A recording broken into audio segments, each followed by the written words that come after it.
피투성이가 된 여중생 사진이 일으킨 파장이 일파만파 번지고 있습니다. 사건 자체에 대한 공분도 뜨겁고 관련법 개정 여론도 들끓고 있습니다. 이번 사건에 처음부터 관련된 또 논의까지 짚어보도록 하겠습니다. 자, 취재기자 전화로 연결돼 있습니다. 김종호 기자. 네, 김종호입니다. 자, 먼저 이 피해 여중생이 심하게 다쳤습니다. 그 경위부터 좀 알아보죠. 네, 폭행 사건은 지난 금요일, 그러니까 1일 밤 벌어졌습니다. 부산 엄궁동에 있는 인적드문 공장 앞이 발생 장소입니다. 예. 중학교 2학년인 A양이 B, C양 등에게 끌려가 폭행당했습니다. 당시 CCTV를 직접 보니 공장 앞에 등장한 시각이 밤 10시 10분 무렵이고 빠져나간 게 10시 반 넘어서였습니다.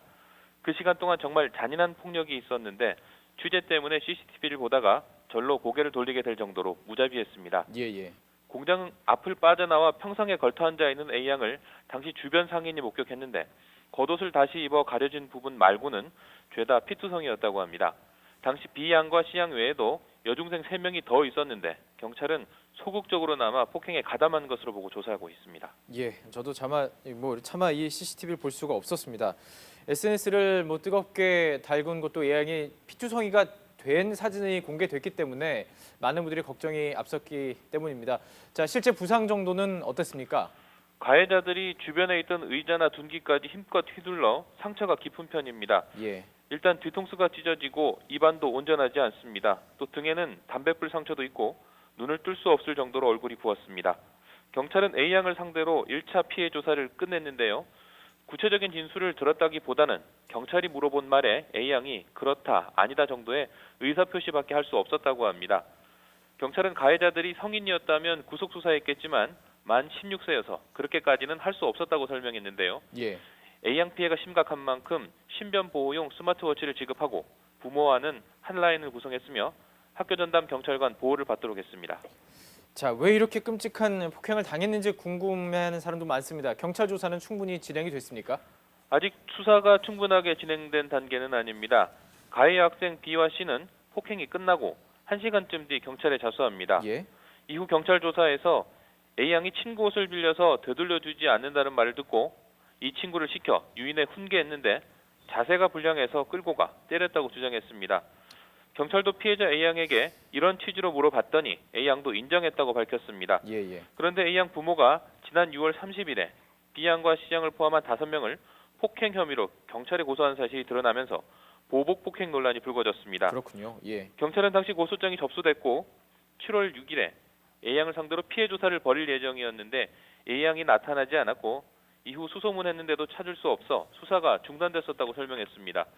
그런데 경찰이 지난 1일 학교로 전화를 걸어 A양의 소재를 파악하려고 했고 공교롭게도 이날 문제 폭행 사건이 벌어졌습니다.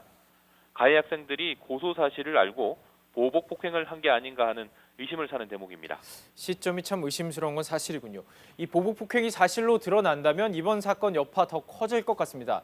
실제로요, 이 사건 때문에 소년법을 개정해야 한다 이런 여론까지 일고 있죠. 네, 그렇습니다. 청소년들이 소년법을 방패막이 삼아 더 이상 잔인한 범죄를 저지를 수 없게끔 손볼 필요가 있다는 주장입니다. 예. 실제로 인천 초등학생 살인 사건을 보면 검찰이 주범에게는 징역 20년을, 공범에게는 무기징역을 구형했는데요.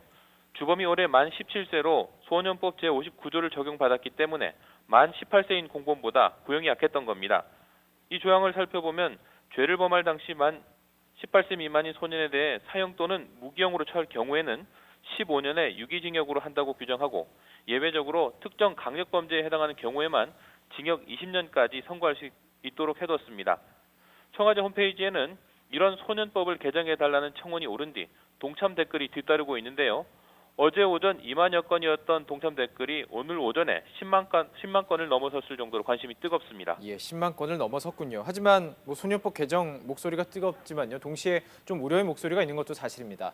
네, 그렇습니다. 소년법의 취지가 미성숙 상태고 교화나 개선 여지가 있는 청소년에게 기회를 주자는 건데 법을 더 엄격하게 만들면 더 엇나갈 수도 있다는 겁니다. 예. 소년범을 주로 담당하는 한 판사는 전 세계가 청소년 범죄를 성인과 다르게 판단하고 있는데 우리만 역행할 수는 없다는 의견을 내놨습니다.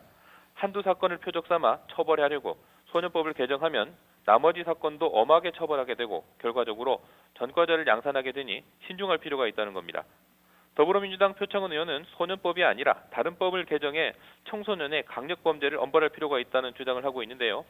특정 강력범죄의 경우는 소년법에서 형량을 완화하거나 상한을 두는 규정, 그러니까 앞서 제가 말씀드렸던 소년법 59조와 그리고 60조 1항을 적용하지 않도록 하는 특정 강력범죄 처벌에 관한 특례법 일부 개정 법률안을 지난 1일 대표 발의했습니다. 예, 알겠습니다. 관련 사항 자세히 짚어봤습니다. 지금까지 부산에서 김종우 기자와 이야기 나눠봤습니다. 말씀 고맙습니다.